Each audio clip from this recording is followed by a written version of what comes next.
Thank you very much. Good morning. As mentioned early on in the introductory comments, I do a lot of these through the years, and I have to say I simply don't get tired of doing it. It's just a lovely experience for me to share with you what I think is a very exciting time. I get to see and meet people, and I see a lot of old friends and acquaintances. In fact, I met a couple this morning who I think in some ways is stalking me from Survivor course to Survivor course. And they pointed out the fact that I had said that things would be radically changing in 5 years, and I only have 2 years left to prove that. So either it's going to happen or I'm going to retire. Okay, so I want to go over personalized medicine, which I do think we are in a very exciting time in terms of the research of this tumor, and it's rapidly translating into the clinic. And I give you a vision of some of this research and where we will be in a couple of years. This is where I hail from. This is the Charles in Boston, now the home of the World Series champions. It's painful for me as a Yankee fan to say that. Can't hear it? Okay. Red Sox, champions. Okay, so here's the clinical problem you've heard, and some of this will overlap a little bit and connect with some of the previous presentations. These are worldwide statistics. Unfortunately, a lot of women are diagnosed with this. Vast majority, the tumor is spread throughout the abdomen. Very, very responsive tumor. I think this actually is the most chemoresponsive epithelial cancer, even more so than breast cancer. And unfortunately, that tumor eventually comes back and develops resistance to our drugs, resulting in a lot of deaths, and it actually has the highest case fatality rate of all gynecologic cancers. I want to emphasize, despite a lot of research, surgery, platinum, Taxol remains the standard of care for all ovarian cancers since essentially the 1990s. So we're very successful at pushing out median survival numbers, but the way we approach this disease up front, one size essentially fits all. And that's the first issue I want to focus on, which dovetails nicely with what Dr. Fowler said, which is, are all ovarian cancers really the same? Now, the pathologists have been telling us for years, you know, these things look different under the microscope, and as a medical oncologist and surgeons, we always ignore what the pathologists say.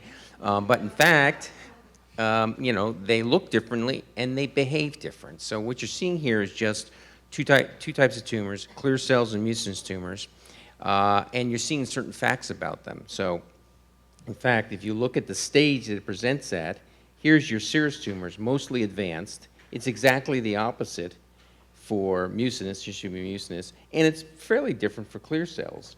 And we know that, in fact, when mucinous tumors and clear cell cancers present as advanced disease, they are more resistant to chemotherapy. Now, we've extended those clinical observations with the discovery and development of new technologies. What you're seeing here, this is not a Picasso, this is a microarray chip. Each one of those dots is measuring the expression of a gene. This has about 9,000 genes on it. The ones we use now, this is when I first got into this business about 8 years ago. The ones we have now measure about 45,000 genes, essentially all the genes that exist in a cell simultaneously. We can get all that information. And when you do that, for something like clear cell, you see this. Now, what is this mess here? What you're looking here are biochemical pathways, which are in the clear cell tumors that are different than in serous cancers. Each one of these little boxes that are red are genes that are activated in clear cells and are not activated in serous. And we can put them in a pathway. See these lines? Very aesthetically pleasing, but also biochemically important, because one of them activates glycolysis. That's an energy-deriving pathway for clear cells, which you don't see in serous. Another one helps the tumor make blood vessels. And we, in fact, think this work combined, this is actually from my lab, but there's lots of other data that supports this, suggests why clear cell tumors are particularly aggressive and hard to treat, because the tumor can survive even when there's no oxygen, because it makes its own blood vessels, and because it can chew up its sugars within the cell. It doesn't need any glucose or sugars from the body. So this is a tumor that is raring to go, even under hostile conditions. However, that creates potentially an Achilles heel.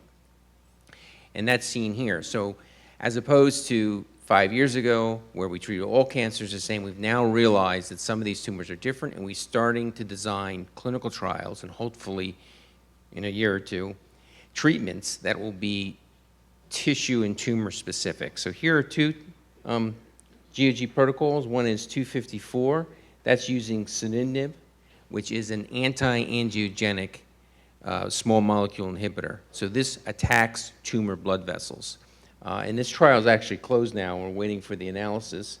This is an upfront trial for clear cells combining traditional carboplatin and Taxol with something called temorolizumab, which is an mTOR inhibitor. And what is that god-awful thing?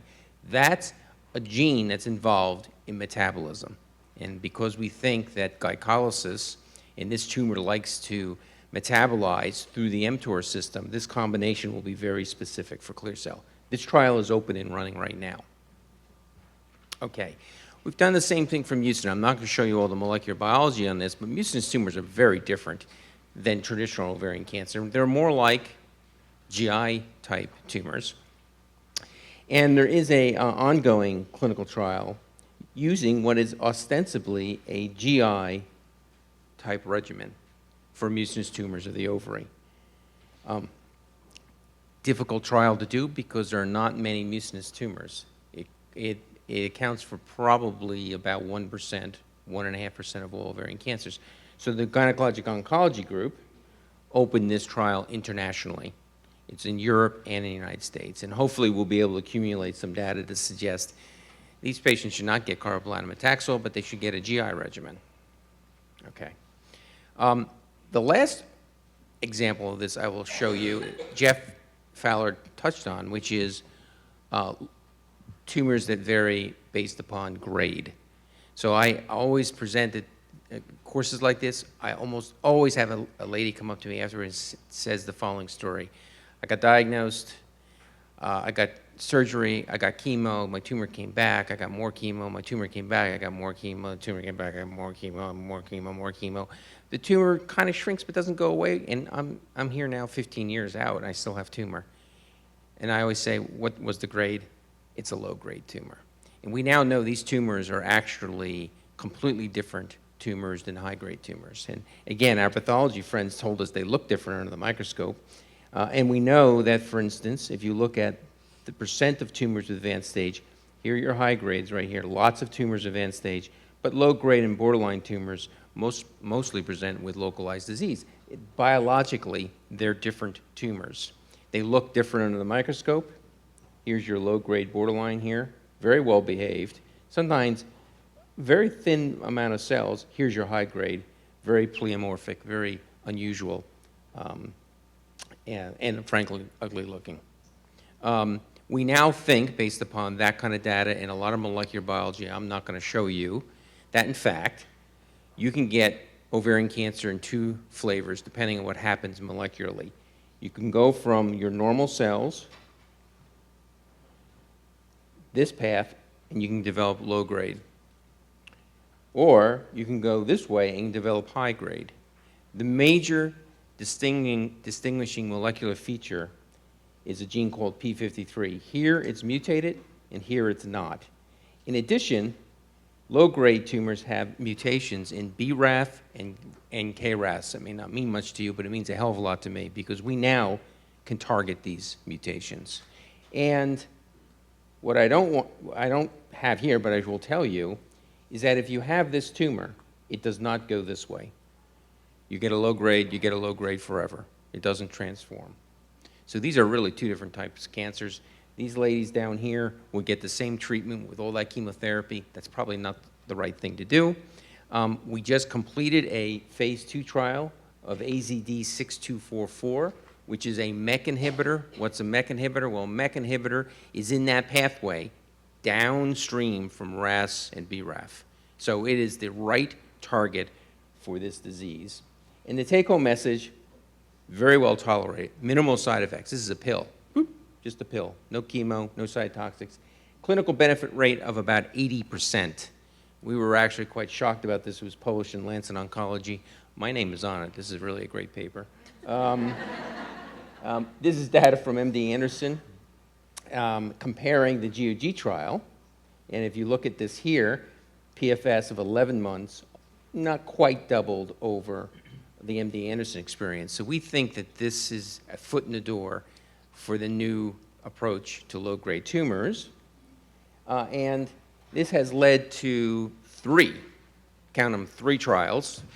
I'm listing the one that I'm on. That's so self-serving. Anyway, this one is open now. It's a randomized phase 2 using a better MEK inhibitor plus a PI3 kinase inhibitor. I'm not going to go into a lot of detail. People want to know about why that's in there. I'd be happy to discuss afterwards. GSK is also opening a randomized phase 2 trial of a MEK inhibitor in low grade. And then finally, GSK, yeah. Novartis also has a randomized phase 3 trial for low grades. 3 trials, recurrent low grades. It's the wave of the future. My prediction is, I shouldn't say this, within 2 to 3 years, a MEK inhibitor will be approved for low-grade tumors through the FDA. Okay, so to sum it up, they look different coming out of surgery. They look different under the microscope, and we now know that, in fact, these are all separate tumors. And they all have different molecular origins. Serous is a genomic sort of chaotic tumor. Mucinous has RAS abnormalities. Endometrioid is a little more complex. And then clear cells has a completely different molecular phenotype. And as we move forward, we're going to be approaching ladies with these tumors completely different in a much more personalized way. Okay, and what about high grades? Because that's where the money is, right? That's 70% of tumors. That's the one that's most deadly. Should we approach all of those tumors the same way? And I've got good news and bad news. The good news is we have a way of analyzing them, just the same way we analyze the other tumors, but in the post-genome era, we can look at every single gene, we can look at its sequence, we can look at its expression level, we can really gather a lot of data on these tumors. And a lot of labs have done that, but probably the one project that's gained the most attention is the Cancer Genome Atlas. They looked at about 450 to 500 high-grade serous cancers. The take-home message you should know is, as opposed to lung cancer, as opposed to glioblastoma, as opposed to breast cancer, you do not find genes with high mutation rates like 10, 15%, with the exception of P53 and BRCA1 and 2. And we pretty much knew this, but we didn't know the other genes, the mutation rate was so low. So if I ask how many RAS mutations do you find in high-grade serous tumors, it's about 1.5%. Okay. However, what you do see is huge areas of chromosomal gain and loss. These are pieces of DNA are just missing. We do get some hypermethylated genes. We can get some transcriptional clustering, microarray. We don't know what to do with them yet. We're still working. We're still arguing about it. But this is sort of where the money is. This is an example of these amplifications, these gain in DNA. What you're seeing over here is the frequency with which tumors have an amplification of this region of the chromosome and the gene that we think is important. So you can see there's just a slew of areas within this tumor that has additional DNA that's not supposed to be there. You see the same thing with loss. These are all the deleted areas. So this is where DNA is missing. There's tons of it. And that gives rise to this. This is my favorite slide. This is not a Picasso. This is actually what's called spectrokaryotyping. You paint the chromosomes a different color. So what you should see, 2 chromosomes, correct? And they should be solid tumors. They should be solid colors. But what you see here, for instance, on 1, 2, 3, 4, chromosome 5, well, there's 6 of them. How'd that get there? Look at this chromosome. This does look like a Picasso. It's got different colors because it's exchanged DNA with another chromosome. This is the epitome of a tumor that is the result of genomic chaos. And that raises some important questions. There have been some very high-profile, very good scientists who suggest that, in fact, if you look at high-grade serous cancers, you're not going to find any subsets. They're all going to be the same. And that maybe the tumor can adapt rapidly. Maybe it's not even targetable because we don't have any mutations. And more importantly, maybe its clinical course is not predictable. Well, that's very upsetting. But it's not that bad. We have to think outside the box here, okay? And I think that it leads us to some interesting, clever ways to develop new therapies for this. And I'll summarize these real quick. So the first question is, if it's the tumor's the result of genomic chaos, and that genomic chaos is because it can't repair its DNA, can we actually exploit that for a therapy? And of course, you probably know, you've heard a lot about this, that because these tumors cannot repair breaks in the DNA, we may be able to exploit that using something called PARP inhibitors. What's a PARP? What is PARP? Here a PARP, there a PARP. PARP is a protein that actually senses breaks, single-stranded breaks in DNA. It gloms onto the break, it brings all of the repair enzymes down, and it repairs single-stranded breaks. Okay, single-stranded breaks are not good, but you probably have, just in the length of time of this talk, you probably have 10 to 20,000, well, with me talking, you may have 50,000 breaks in your DNA. But your genes are well, your cells are well covered with repair enzymes like PARP to repair these single-stranded breaks. So if we inhibit this PARP using a PARP inhibitor, what happens? Single-stranded breaks become double-stranded breaks. Oh, double-stranded breaks, big no-no. Because when you break the DNA completely, you can't replicate. You can't replicate the DNA. The cell dies. So somebody much smarter than me, over in the UK in particular, but in this country too, decided that if, in fact, you inhibited PARP, you'd get a lot of double-stranded breaks. How do you repair double-stranded breaks normally? Oh, you're a little sluggish this morning. BRCA1 and 2. So again, this is really a brilliant discovery in the lab, and it's now into the clinic. They hypothesized that in patients whose tumor came from a BRCA1 mutation, they should be particularly and selectively sensitive to PARP inhibition. And in fact, the rest of the cells in your body will have no problem. Because remember, the tumor is missing all BRCA1 and 2. Okay. Anyway, so hence PARP inhibitors burst onto the scene quite a while ago. The development of these drugs has been really fitful at best. But here's just a quick example. You're looking at germline BRCA tumors. So these ladies had either breast or ovary with a germline mutation. You can guarantee these tumors then had no BRCA1 and 2 in them. And here's the response rate. This is a pill, 33% at 400 milligrams BID, 41% here. This is an extremely active drug in this patient population with minimal toxicity. Another way to look at it is what's called the waterfall plot. Anything going down is good. Anything going up means the tumor is enlarging. Notice these are all ovarian cancer patients. Notice the response rate here, very high. If you use this as a cutoff, it's about 33%. And more importantly, many of these tumors were platinum resistant, but they're responding to an oral drug with a pretty good response rate with minimal toxicity. Okay, there have now been many PARP trials. I'm not going to go through all of them. I'm just sort of whetting your appetite, letting you know that this is active.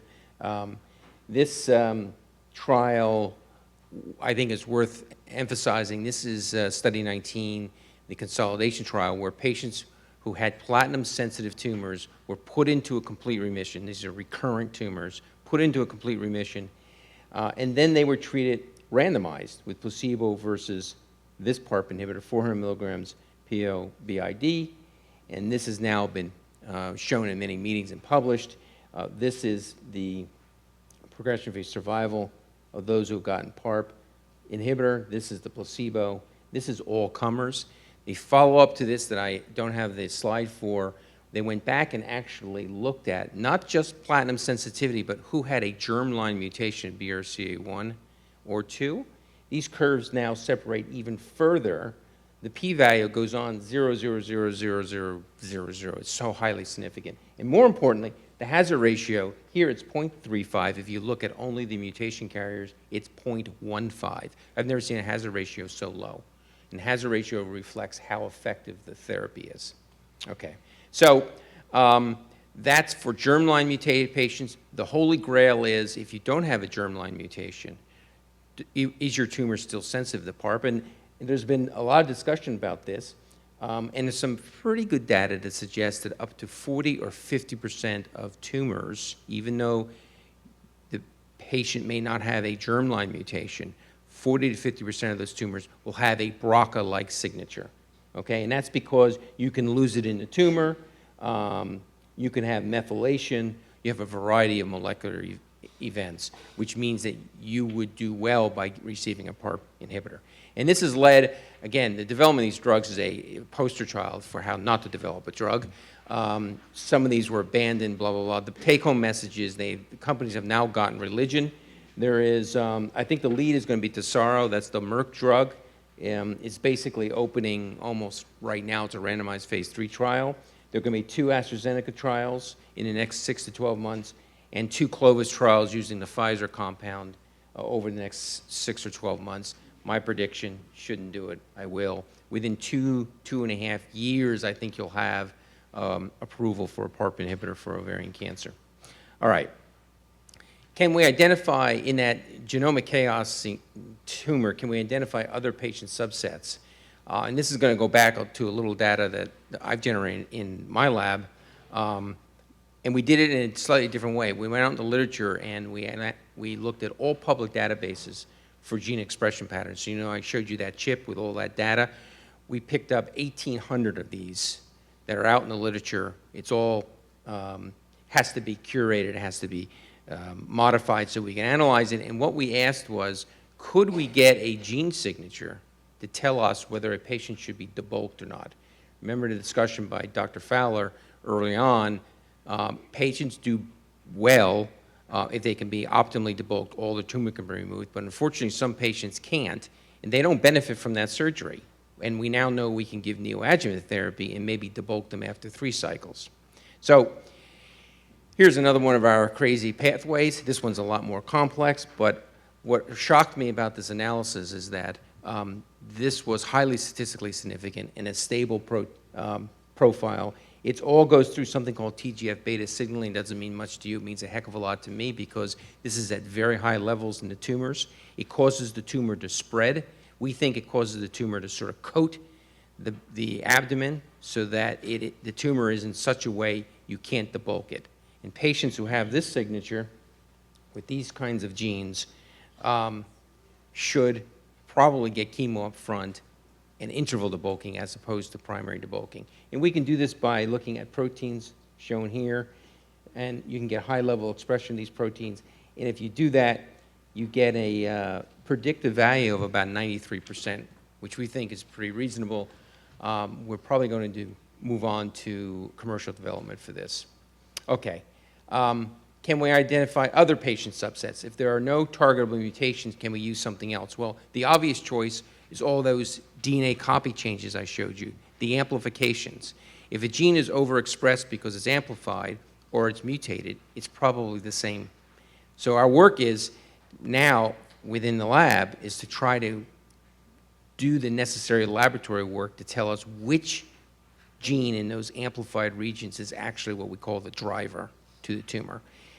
So for instance, here are all your amplicons. This amplicon right here has about 100 genes. Which one is the important one? Well, here's an example of how you analyze that. So we did some work about 6 years ago, and we found an amplicon on 5q31. This is a part of a chromosome. If it was amplified, patients did not do well. If it was not amplified, they did better. If you go and dissect that chromosome, here's the chromosome, what you find right here in the amplicon, something called FGF18. That is a secreted growth factor. What's interesting is right next to it is FGFR4. That's the receptor for this growth factor. They're both amplified. So this tumor is amplifying both the growth factor and the receptor. It's like it's turning on its own growth. Very clever. And you can put this into a mouse model. If you put it in, this is what happens with the cell line in terms of making a tumor. It's starting to make a small tumor out here. If you put in FGF18, these are massive tumors very rapidly. They actually look red when you see them. And the reason they look red is right here. This is staining for blood vessels. Here's the control tumor. See all these blood vessels? FGF18 is stimulating the growth of blood vessels, feeding the tumor. There's also another interesting angle of this when we actually analyze these tumors. You see this big blob here? Anybody have an idea what that is? That's a trick question. This is massive infiltration with macrophages. And we know that there are good macrophages and bad macrophages. These are bad macrophages.